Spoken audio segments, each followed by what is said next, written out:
Alhamdulillah. Alhamdulillahil qail fi kitabihil karim. Ya ayuhan nas, qad ja'atkum mau'izatun min rabbikum wa shifaa'un lima fis sudur wa hudan wa rahmatun lil mu'minin. Qul bi fadlillah wa rahmatihi fa bidzalika falyafrahu huwa khairum mimma yajma'un.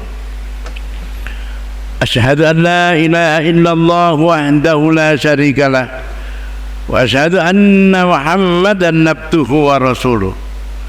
Allahumma salli wa sallim wa barik ala sayyidina Muhammad. Allahumma salli wa sallim ala hadzal nabiyil karim wa ala alihi wa ashabihi wa man tabi'ahum bi ihsanin ila yaumiddin. Amma ba'du fa ya ayyuhan nas, usikum wa iyaya bitaqwallah wa qad fazal muttaqun. Para hadirin jamaah Jumat yang berbahagia, mudah-mudahan Allah melimpahkan keberkahannya kepada kita semuanya, amin. Mari setiapnya kita ini selalu bersyukur atas segala nikmat dan rahmat yang ada pada kita. Kata Imam Ghazali, seorang penulis, seorang tasawuf, seorang ahli yang luar biasa, kata beliau, nikmat itu enggak terasa kecuali nikmat itu sudah hilang. Nikmat itu enggak terasa kecuali nikmat itu sudah hilang. Ketika nikmat ada kita enggak merasa. Katakanlah dulu dia menghambur-hamburkan uangnya, begitu dia sudah bangkrut, uang 5.000, 10.000 sangat berharga. Dulu dia sehat, hujan-hujan nggak apa-apa, angin-angin nggak apa-apa. Begitu tua, kena angin masuk angin, kena hujan masuk angin, makan salah, ini salah. Nikmat yang dulu kita miliki sudah hilang. Semuanya akan mengalami. Maka ketika Allah memberikan nikmat, syukurlah kita. Kata Allah, kalau kamu bersyukur, nikmat akan ditambah, rahmat akan ditambah. Kalau enggak mau bersyukur, nikmat rahmat yang ada akan dicabut oleh Allah. La in syakartum la azidannakum wa la in kafartum inna adzabi lasadid. Inilah maka kita harus selalu bersyukur kepada Allah. Hidup ini tidak lama, paling 100 tahun. Saya kadang-kadang kalau mengingat muda saya, kecil saya masih naik, kalau masih tulanan macam-macam itu, apalagi terang bulan, masih segar sekali ingatan saya. Sekarang sudah umur, kena angin, kena hujan, nggak kuat jalan aja, kadang-kadang saya harus kita batasi, harus tahu diri. Maka kita syukur, mumpung masih muda, cari ilmu. Maka kemarin saya katakan, bodoh itu nggak aib, miskin nggak aib, sakit nggak aib, nggak celah. Tapi yang celah itu bodoh nggak mau belajar, sakit nggak mau berobat, miskin nggak mau berusaha, itu yang celah, aib. Maka kita yang penting usaha. Anak-anakku santriwan santriwati belajar. Maka kemarin minggu saya sampaikan, kalau enggak mau susahnya belajar, nanti tua akan menanggung pahitnya kebodohan. Subhanallah, saya sendiri merasakan, siapa aja merasakan. Maka kita harus bersyukur, apalagi kalian masih punya kedua orang tua cukup, mau biayai, mau mondokkan. Subhanallah, masih banyak di sana orang-orang yang nggak bisa makan. Di NTB itu saya dapat WhatsApp, dapat berita, bapak-bapak perutnya dibelek karena nggak bisa beli beras, mahal sekarang. Bukan naik, ganti harga. Kemarin saya ke Jawa 2 minggu yang lalu, banyak ngomong kesulitan ekonomi dan lain sebagainya, bagaimana. kita nggak usah mengeluh. Maka kita melangkah itu jangan salah. Kita harus hati-hati melangkah. Salah langkah akan berakibat. Orang hidup itu pasti berakibat, nggak ada yang nggak berakibat. Nggak makan, kelaparan. Kebanyakan makan, nggak enak. Hidup ini pasti ada akibatnya. Maka ketika Allah kasih kesehatan, bersyukurlah kita. Apalagi dikasih kekayaan, bersyukurlah kita. Mau melihat orang yang miskin. Maka saya katakan kemarin itu bahwa orang itu hidup perlu makan. Siapa aja mesti Allah kasih makan, sampai binatang Allah kasih makan. Maka kadang-kadang kalau saya melihat cengkerik yang kecil, kecoa yang kecil, nyamuk yang lebih kecil, ada yang lebih kecil lagi, Allah kasih makan. Maka kita mengucapkan subhanallah, maha suci engkau ya Allah. Itu ada nyawanya. Nyamuk yang sekecil itu kalau di mikroskop dibesarkan 40 kali besaran, itu matanya 40, bahkan ada yang ngatakan 100. Luar biasa bagaimana Allah menciptakan. Makanya kita dalam surat ayat Quran itu memberi petunjuk kepada kita supaya hidup kita mulia, nikmat, bahagia. Ikuti kata Allah. Bagaimana mengikuti Allah? Mengikuti sabda Allah, Al-Quran.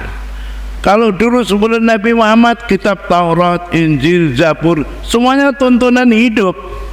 Tapi itu semuanya sudah terkandung dalam Al-Quran. Maka kita sekarang belajar Al-Quran.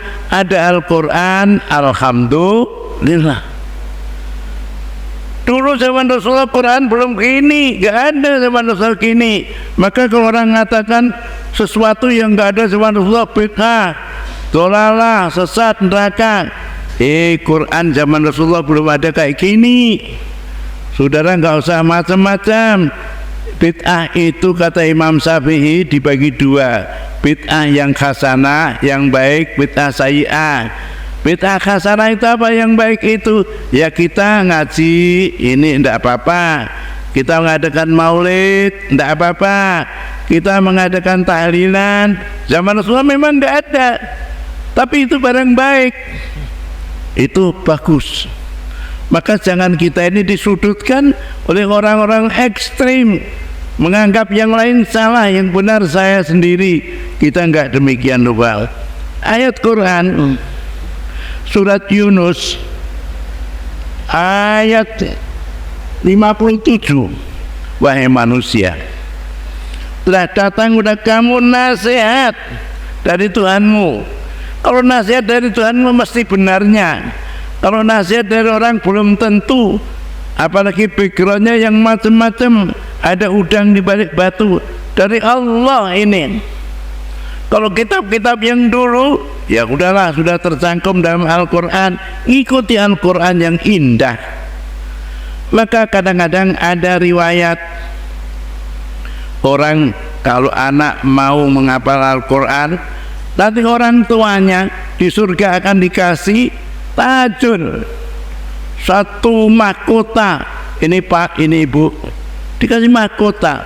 Maka orang tua mana yang tidak senang dimasukkan dalam surga dikasih mahkota? Ini dari apa? Anakmu hafal Quran. Subhanallah, indah. Qad ja'atkum mau'izatun min rabbikum, telah datang nasihat dari Tuhanmu. Wa shifaa'un lima fis sudur, obat apa yang ada dalam hati. Ada yang mentafsirkan sifah itu artinya nasihat, tapi ada yang mengatakan sifah ya sifah obat. Subhanallah, berapa banyak orang kampung-kampung dulu nggak ke dokter ke apa, hanya dibacakan beberapa doa sembuh dari sakitnya. Berapa banyak sampai sekarang masih ada orang yang sakit dibacakan beberapa ayat Quran sembuh. Apalagi orang yang kena makhluk halus dibacakan beberapa ayat, namanya ruqyah, sembuh. Sifat obat. Maka alhamdulillah Al-Quran itu hebat. Hebatnya luar biasa. Kitab-kitab di dunia itu satu perpustakaan, dua pun tidak ada artinya. Quran dah Firman Allah lah yang benar, ilmiahnya luar biasa. Sampai akhir-akhir ini ada orang Jepang, Batini wa zaitun. Apa rahasianya tin zaitun? Mereka analisa. Mereka memang demikian coba dianalisa.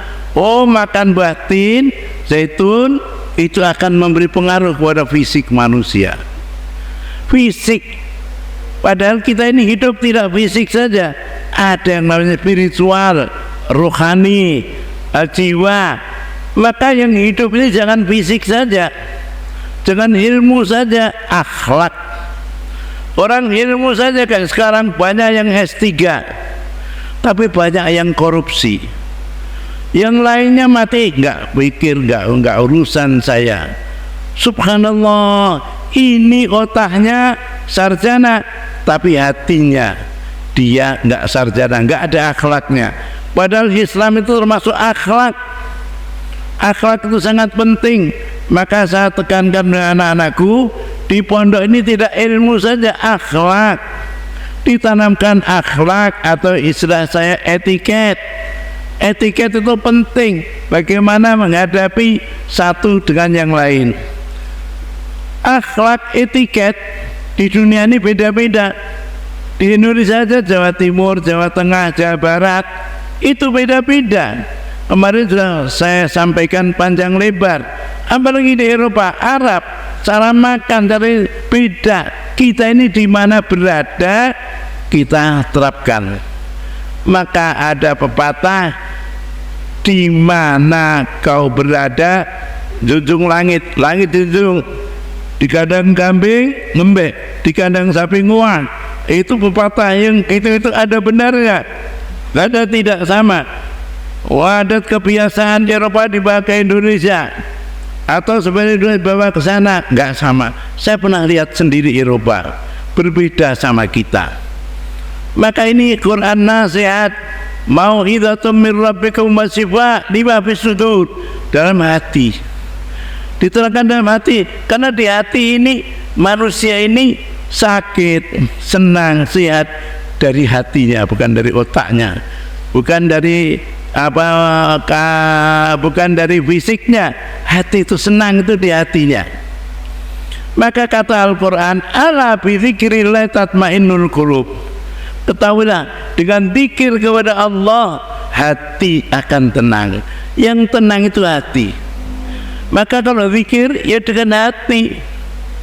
Yang diajarkan kepada kamu la ilaha illallah, hatinya. Serahkan diri pada kamu. Orang kadang-kadang, waduh saya belum bisa dan sebagainya, itu hatinya masih digoda oleh setan. Setan itu nggak seneng kalau kita beriman kepada Allah. Sampai sebelum mati digoda, masih masuk kuburan digoda, semuanya digoda. Jangan sampai orang itu iman Islam. Dalam satu riwayat dikatakan, kalau ada orang wafat la ilaha illallah atau Allah. Dalam riwayat dikatakan setan berkata, well, wah celaka orang itu jadinya. Orang itu selalu digoda oleh setan. Orangnya kecil ilmunya, kecil setannya. Tambah orangnya alim, setannya juga alim juga. Karena setan ini pernah jadi penduduk surga. Kenapa setan diturunkan di neraka? Karena dalam firman Allah itu usjudu li Adam, kamu tunduklah, taatlah kepada Adam. Fasajadu illa iblis, maka mereka semuanya sujud kecuali iblis nggak mau, sombong. Maka manusia nggak boleh sombong, apapun juga pinternya, pangkatnya, kayanya, nggak boleh sombong, harus rendah diri. Mudah-mudahan khutbah yang pendek ini Allah akan beri taufik hidayat kepada kita semuanya. Ya Allah, berikanlah taufik dan hidayat kepada kami. Ya Allah, jadikanlah kami orang yang bahagia dunia dan akhirat. Ya Allah, ya Allah, Allahumma ansuril Islam wal muslimin fi kulli makan. Allahumma ansuril Islam wal muslimin fi kulli makan. Allahumma ansuril Islam wal muslimin fi kulli makan. وأهلك الكفرة والمشركين والصيوعيين. اللهم انصر الإسلام والمسلمين الفلسطينيين. اللهم انصر الإسلام والمسلمين الإندونيسيين، وأهلك الكفرة والمشركين والصيوعيين والظالمين والخائنين والكاذبين والمنافقين، إنك على كل شيء قدير. إن أحسن الكلام كلام الله الملك المنان، وبقوله يهتدي المهتدون. أعوذ بالله من الشيطان الرجيم. يا أيها الناس قد جاءتكم موعظة من ربكم وشفاء لما بالصدور وهدى ورحمة للمؤمنين. بارك الله لي ولكم بالقرآن العظيم، ونفعني وإياكم بما فيه من الآيات والذكر الحكيم، وتقبل مني ومنكم تلاوته إنه هو السميع العليم. وقل رب اغفر وارحم وأنت خير الراحمين.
ما لك من الله من ولي ولا نصير. بارك الله لي ولكم بالقرآن العظيم ونفعني وإياكم بما فيه من الآيات والذكر الحكيم وتقبل مني ومنكم تلاوته إنه السميع العليم وقل ربي اغفر وارحم وأنت خير الراحمين.